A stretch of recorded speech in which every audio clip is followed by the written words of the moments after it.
Hi, magandang araw mga amiga. Nandito tayo ngayon sa isang lake na ang pangalan ay Goldfields Lake dito sa Maryborough. I'll take you for a tour. Lakad-lakad tayo dito kasi magandang araw. Ito ay isang reservoir na nasa outskirt ng Maryborough. Ito ay ang water supply noong unang araw sa Goldfields. Dito galing ang tubig na ginagamit sa Maryborough area.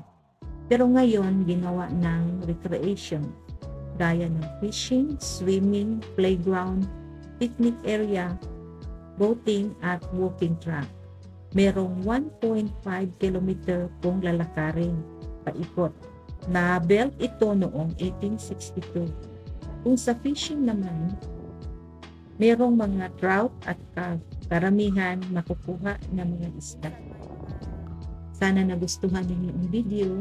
Salamat sa panunood. Magkita-kita tayo sa susunod na naman. Bye!